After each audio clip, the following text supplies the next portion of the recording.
Hello. So I was watching this video the other day from Kieran at KD Books, and I realised that I've been doing booktube wrong all this time. I, on a normal month, would say I've read 8 books this month, but no, Kieran made me see the error in my ways, and I have actually read 99 books this month. How, Gemma? How have you read 99 books? Well, this is how. These are all rereads. But yes, so the first book I finished this month was You Choose by Nick Sharatt and Pippa Goodheart. And this was going very, very well.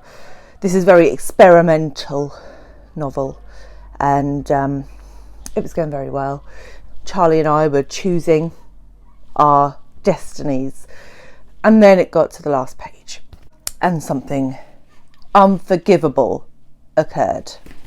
So in this page we have to choose a bed, and for the keen-eyed among you, you will see there is no option for sleeping on a train. And for a family who watches about 4,000 hours of Thomas the Tank Engine a week, this is unacceptable. So this was rapidly degraded from a 5-star to a 1-star, just like that. We have still read this about 35 times this month, but that's not the point. Hello, welcome to my channel. My name is Gemma, and today I am going to do my June wrap up. So apart from these, I have read 8 books this month. So if you're unfamiliar with my channel, I will run through a few statsy bits at the beginning. Everything is chaptered, so if you hate stats passionately, then feel free to just get to the review section of the video. But those 8 books in a mood classification, we had predominantly emotional, reflective and informative this month. Page numbers under 300 and 300 to 500 pages were about equal, and then 25% of what I read was over 500 pages, which is pretty good, and 25% of what I read was non-fiction. So the reason that is a bit higher than usual is because I'm reading non-fiction for the booktube prize, and I will talk a little bit about it when I get to it, but I won't be reviewing that book until after this round has finished. But I will just mention what I've read. Genre-wise, 3 literary fiction, 2 apiece for classics, historical and contemporary, and then a load of other stuff. Ratings, no 5 stars this month, so that's a bit disappointing. But I did have 5 4-stars, 2 3-stars, and 1 that is unrated because that's my booktube prize book. Format-wise, I did 5 books on audio, 2 books physically, and 1 book on ebook. Broadly, because some of them I sort of mix and matched a little bit because of a very, very busy work month. So yeah, I spent a lot of time in the car this month, which is why my audio numbers are so high and my other numbers are so low. And that is it for stats. That's all I'm going to do, and let's just get into the books. So the first book that I finished was Elektra by Jennifer Saint. I listened to this on audio, and this is, in theory, a retelling of Elektra, who is the daughter of Clytemnestra and Agamemnon. So this book sort of starts before the Trojan War, in sort of the lead up to it, and Agamemnon going off to Troy, and through the Trojan War, and after Agamemnon returns and what happens then. So I am very, very familiar with this story. I've read it quite a few times. And so whether this is an unfair comment or not, I'm not sure, but I now expect my retellings to give me something different. I don't need to read the same story again and again and again. And unfortunately, this one gave me nothing new. Had this book been from Elektra's perspective, it would have been fantastic. However, Elektra didn't even get a voice until about 3/4 of the way through the book. We have 3 points of view. We have Clytemnestra, we have Cassandra, and we have Elektra. And Personally, I just think in this story, which is supposed to be Elektra, we didn't need Cassandra at all. Those two characters didn't even meet. They were in the same vicinity for a very short amount of time, but they never actually met. And yeah, I was really disappointed. I read Ariadne last year and gave it 5 stars, and this one got a very meh 3 stars. That said, if you are not super familiar with the Trojan War and that myth, then I think you would really enjoy this. There was nothing wrong with the writing style as such. It just wasn't the story I wanted it to be, if that makes sense. So yeah, not a great start to the month. The next book I picked up was Sorrow and Bliss by Meg Mason. I read this because it was shortlisted for the Women's Prize and I really enjoyed it. There was a moment sort of approaching the middle of the book where I was like, I don't know if I like it. The main character is in a lot of ways unlikable. So we follow our main character Martha, and at the beginning of the book she is separating from her husband, and then we sort of go back and see the events that led to that and then what happens afterwards. And Martha struggles with mental health for pretty much her whole life from adolescence, and it's about how she deals with that and how she meets her husband, and really just about her life. It's really a character study of Martha's life, and it was really well done, actually. Like I say, there was a bit in the middle where I was just like, I don't really like you, but I think Meg Mason pulled it off come the end of the story, and yeah, I thought it was really well done. I would definitely recommend it. It was quite sharply funny, which I wasn't expecting, in a lot of places, particularly the sister, whose name I can't remember, might have been Ingrid or something. But yeah, the sister character in this was really, really funny. And yeah, just an excellently executed book, really putting a magnifying glass on mental health and the perception of mental health. So yeah, loved it, 4 stars. The next book I finished was a buddy read, and I read 2001 A Space Odyssey by Arthur C. Clarke, and I read that with the lovely Sandy over at Miss Reads a Lot, Fraser at Fraser Simons, and Sarah at Freshly Read Books. This is our second buddy read together, and we've picked classic sci-fi both times, and I actually quite like this book. So Fraser gave it quite a roasting. I will try and find his review and link it below. Fraser did not like this, or Fraser really didn't like the ending of this book. So what is this about? This is, it's quite sweeping. So we start sort of in like prehistoric times where we have sort of like humanoid apes, and a monolith appears from nowhere and it sort of changes the course of history, and then this monolith rocks up again in the future on the moon, and then it's about what happens when that monolith is discovered, and then we go into space. It's very difficult to summarise this book because it has some leaps, and there's the characters aren't very consistent. So the characters that we end the book with, we don't even meet them till halfway through the book. So yeah, interesting, different, very different, very different. But I really quite liked it. Sarah luckily had like quite a big introduction section in her version, so she was able to fill us in on some background. And this book was written at the same time as the film, so I can't remember the name of the director, but the director and Arthur C. Clarke sort of worked together to pull this book film combo thing off.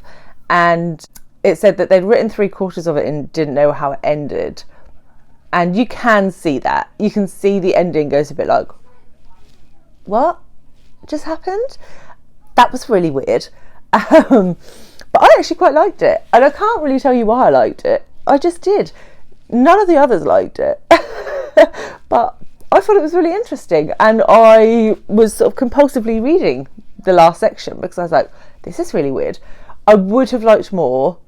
I'm not sure if I liked it enough to pick up the next one, because I also know that it was never meant to be a series, and then it was a series. So usually that isn't great if it's just a tag on, if you see what I mean. But I gave it 4 stars. I thought it was really good.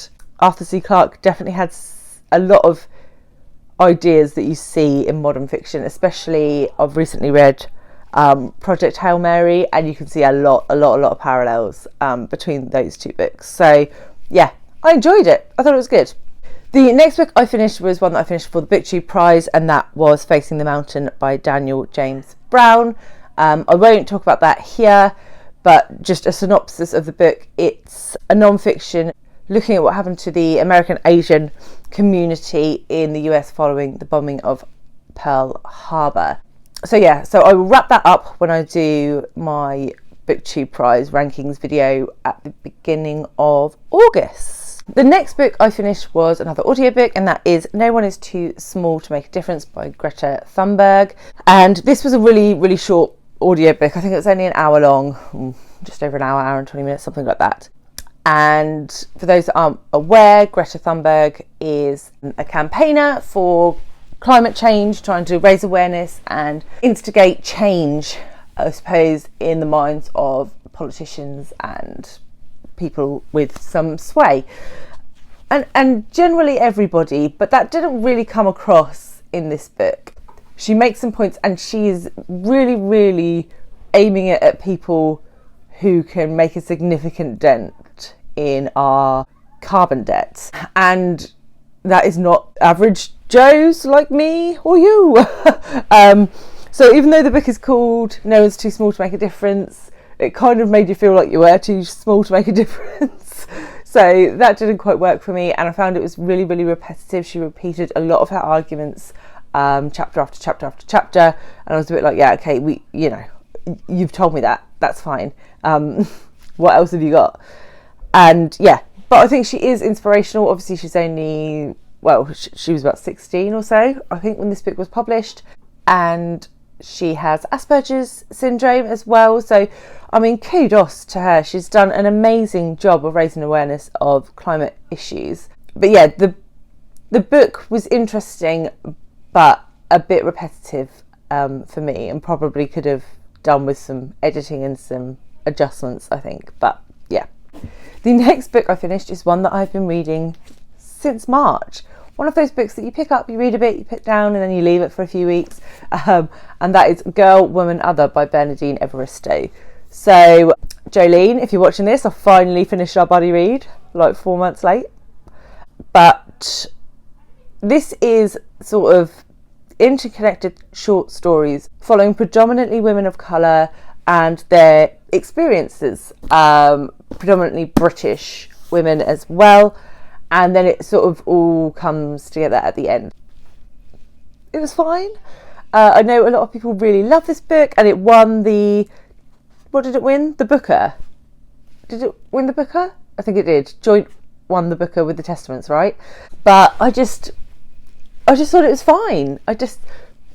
There was nothing I didn't like about it, but whether it was like the short story format, which really isn't my jam, or I don't know, maybe I needed to read it like in 1 month rather than spreading it over nearly half a year, and it would have had more impact. I don't know, but there were some stories in here that were really interesting. I was really engaged, but then obviously it switches perspective, and then I'm unengaged again, and that's when it gets put down. So I gave it 3 stars. It was fine, but not really for me.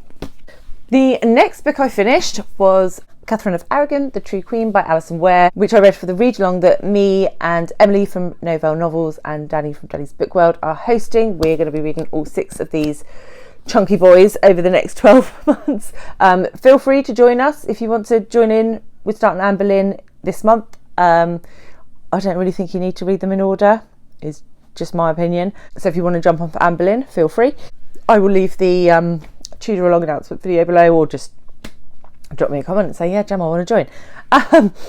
So, unsurprisingly, this follows the life of Katherine of Aragon, who was Henry VIII's first wife. So if you're familiar with history, you will know pretty much the whole synopsis of this book, and I very much enjoyed it. I think Alison Ware did a good job of portraying Katherine and showing her determination and the challenges she faced, and she faced a lot of challenges in her life. And yeah, I thought it was really good. I gave it 4 stars. One thing I would say is I did actually prefer The Constant Princess by Philippa Gregory, which is also a retelling of Katherine's life. I think Philippa Gregory took more creative license with some of her decisions around things that aren't really known. So this is more true to the facts that we know them as today. However, I think The Constant Princess was a more enjoyable read, and it also started earlier on in Katherine's life than this one. So we had quite a lot of what happened in Spain before she left. Anyway, rambling. But yeah, a solid read, and I really am looking forward to starting Anne Boleyn. Actually, I have already started Anne Boleyn. So yeah, fab book. And then the last book that I finished, well, I say book, it's a short story, which, I know, Gemma, who are you? Was the Yellow Wallpaper by Charlotte Perkins Gilman. So a lot of people talk about this as like a really great short story, and I really liked it. So we're following a woman and her husband as they go to like a country manor, and she has been struggling with mental health, and it's about what her husband does to try to alleviate that. That's all I'm going to say, because it's, like I say, it's like 40-minute audiobook, so I don't want to spoil anything. But I thought it was really good. I was really invested. There was loads of atmosphere. The main protagonist was very interesting, and yeah, there were moments in it that I thought were quite creepy, and yeah, I gave it 4 stars. Probably the best short story I have read ever, so I would recommend. And that's it. Quite a short wrap up today. I could go back and talk about Peekaboo Moon if anyone's interested, but prob's not, right? Peekaboo. So yeah, so that is it. If you want to see what I'm reading this month, you can check that out in this video here. Thank you all very much for bobbing along, and I will see you all soon with another one. Bye.